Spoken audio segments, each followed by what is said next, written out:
महात्मा गांधी, जिन्हें आज पूरा भारत उनके अच्छे कामों की वजह से याद करता है, एक ऐसा लीडर जिसने बिना किसी हिंसा के सिर्फ और सिर्फ अपने दिमाग की मदद से अंग्रेजों को भारत से भगा दिया।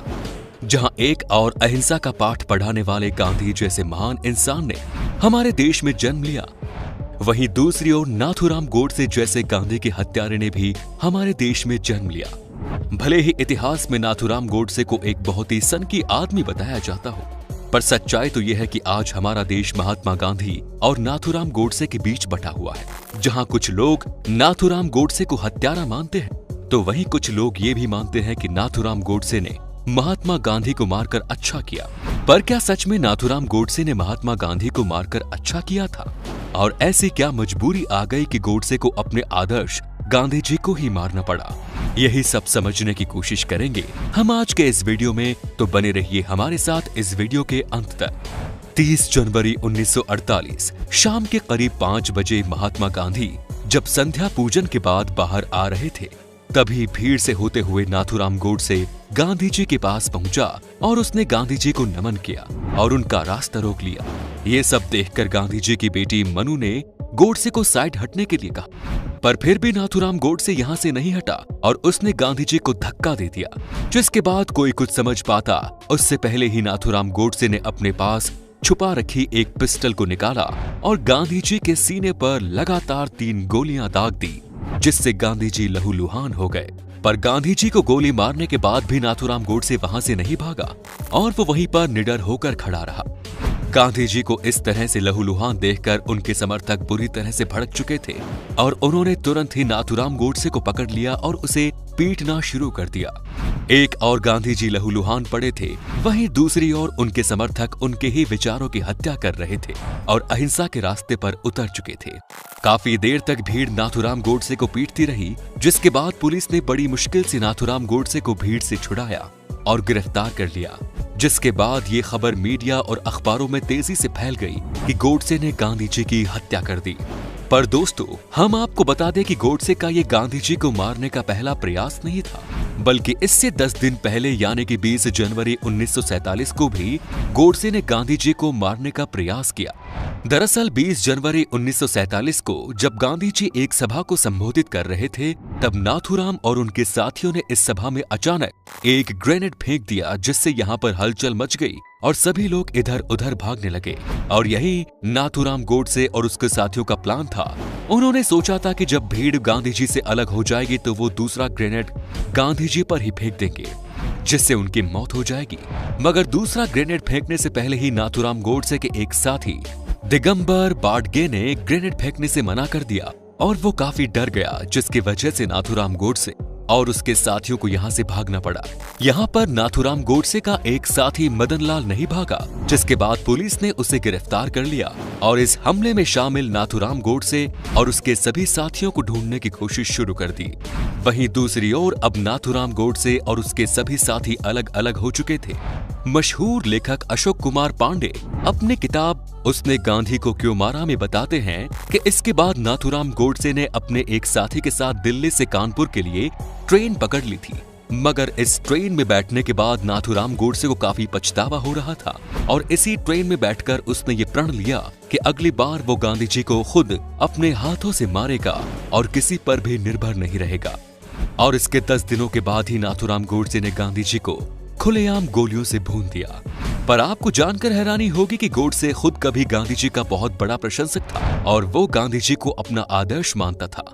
जब गांधी जी नॉन कॉरपोरेशन आंदोलन चला रहे थे तो नाथूराम गोडसे अपने स्कूल में था और वो गांधी जी से बहुत ज्यादा प्रभावित था। पर तभी इस आंदोलन के दौरान ही कुछ लोगों ने हिंसा करनी शुरू कर दी, जिसकी वजह से गांधी जी बहुत ही ज्यादा दुखी हुए और उन्होंने इस पूरे के पूरे आंदोलन को ही बंद कर दिया। और जैसे ही गांधी जी ने इस आंदोलन को बंद किया, तब से ही नाथूराम गोडसे के मन में गांधी जी के लिए नफरत उभरना शुरू हो गई।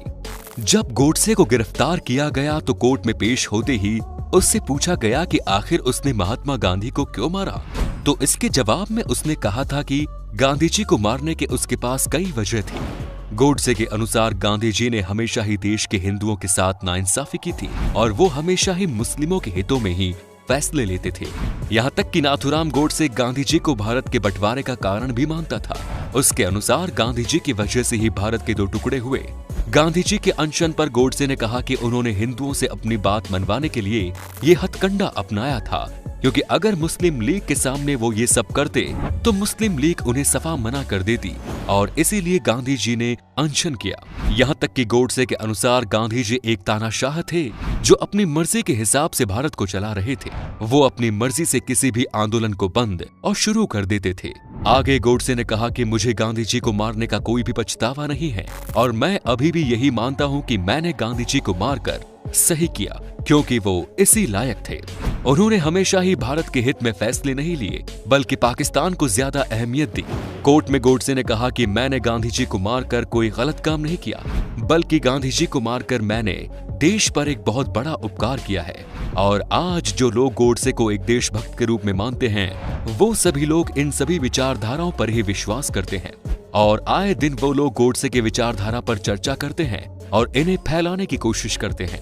पर दोस्तों, हम आपको बता दें कि जिस तरह नाथूराम गोडसे गांधी जी और कांग्रेस को भारत के विभाजन का कारण समझता था, ऐसा बिल्कुल भी नहीं था, बल्कि देश के विभाजन का सुझाव देने वाले गांधी या फिर जिन्ना नहीं, बल्कि गोडसे के ही राजनीतिक गुरु थे। गांधी जी तो आखिर तक विभाजन के खिलाफ थे और उन्होंने बहुत प्रयास किया था कि इस विभाजन को रोकने का। उन्होंने हर बार एक अटूट भारत की ही बात कही और भारत को विभाजित न करने को लेकर मुस्लिम लीग के नेताओं से बातचीत करने की भी कोशिश की और उन्हें काफी मनाया भी, मगर जिन्ना गांधी जी की किसी भी बात पर राजी नहीं हुए और उन्होंने डायरेक्ट एक्शन डे लॉन्च कर दिया, जिसके बाद देश भर में दंगे हुए, जिसकी वजह से गांधी जी को जिन्ना की बात माननी ही पड़ी और भारत के 2 टुकड़े करने पड़े। मगर विभाजन के बाद भी गांधी जी भारत में हिंदू और मुसलमानों को एक साथ मिलकर रहने की बात करते रहे और गांधी जी की बदौलत ही उस समय विभाजन के बाद भी बहुत से मुस्लिम पाकिस्तान में नहीं गए और भारत में ही रहे, जिसके बाद उन्होंने भारत में रहकर ही हमारे देश को आगे बढ़ने में सहायता की। रही बात गांधी जी के नॉन कॉरपोरेशन आंदोलन को बंद करने की, तो ये गांधी जी का एक सही फैसला था, क्योंकि इस आंदोलन को इसीलिए शुरू किया गया था ताकि लोग अहिंसा के साथ अंग्रेजों के सामने अपनी मांग को रख सके। लेकिन जब इस आंदोलन के दौरान हिंसा भड़कने लगी तो फिर इस आंदोलन के मुख्य उद्देश्य को ही ठेस पहुंची और इसीलिए गांधी जी को इस आंदोलन को बंद करना पड़ा। मगर ऐसा बिल्कुल भी नहीं है कि इस आंदोलन को बंद करने के बाद गांधी जी अंग्रेजों के सामने झुक गए थे। इसके बाद भी गांधी जी ने बहुत से ऐसे आंदोलन किए जिसमें वो अंग्रेजों के सख्त खिलाफ थे। जो लोग गांधी को हिंदू विरोधी बताते हैं वो इस बात से अनजान हैं कि उस समय गांधी जी सभी धर्मों को भारत में एक समान हक दिलाने पर काम कर रहे थे और वो पिछड़े वर्ग के लोगों को समान अधिकार दिलाना चाहते थे। गांधी जी चाहते थे कि भारत में सभी धर्मों के लोग मिलजुल कर रहें और पिछड़े वर्ग के लोग भी समाज में सर उठाकर जी सके। हालांकि नाथूराम गोडसे भी पिछड़े वर्ग के लोगों को समान अधिकार दिलाना चाहते थे, मगर फर्क सिर्फ इतना था कि गांधी जी सभी धर्मों के लोगों को समान अधिकार दिलाना चाहते थे, जबकि नाथूराम गोडसे सिर्फ और सिर्फ हिंदू धर्म को ही आगे बढ़ाना चाहते थे और वो बाकी धर्म के सख्त खिलाफ थे। पर गांधी जी सभी धर्मों को लेकर एक थे और इसी वजह से कुछ लोग उन्हें हिंदू विरोधी भी कहते थे और उनके जीवन पर भी सवाल उठाते हैं। गांधी जी का जीवन भी इतना साफ सुथरा नहीं था कि लोग उन पर सवाल न उठाएं। गांधी जी ने भी कई ऐसे फैसले लिए जो उन्हें नहीं लेने चाहिए, लेकिन गांधी जी के इन फैसलों की वजह से क्या उनकी हत्या कर देने का फैसला सही था? इस पर आपके क्या विचार है दोस्तों? कमेंट्स में जरूर बताएं। खैर, गांधी जी की हत्या करने के बाद नाथूराम गोडसे को भी फांसी की सजा सुनाई गई, जिसे गांधी परिवार के कुछ लोगों ने वापस करने की अपील भी की, लेकिन कोर्ट ने उनकी अपील को बर्खास्त कर दिया और नाथूराम गोडसे को फांसी की सजा दे दी गई। इस केस में मुख्य जज जी.डी. गोसला के अनुसार गांधी जी को मारने के बाद नाथूराम गोडसे को अपने अंतिम दिनों में इस बात का पछतावा भी हो गया था कि उसने गांधी जी को मारकर सही नहीं किया। नाथूराम गोडसे को फांसी पर चढ़ाने के बाद आरएसएस पर भी बैन लगा दिया गया। हालांकि आरएसएस ने कहा कि नाथूराम गोडसे ने सन 1930 में ही आरएसएस की सदस्यता छोड़ दी, पर नाथूराम गोडसे के भाई ने आरएसएस पर आरोप लगाते हुए कहा कि नाथूराम गोडसे के अंतिम दिनों में आरएसएस ने उन्हें अकेला छोड़ दिया। हालांकि पूरी सच्चाई तो कोई भी नहीं जानता और ये हमने आपको जो कुछ बताया है ये इतिहास में लिखा हुआ है। फिर भी आप इसके बारे में क्या सोचते हैं? कमेंट्स में जरूर बताएं। धन्यवाद।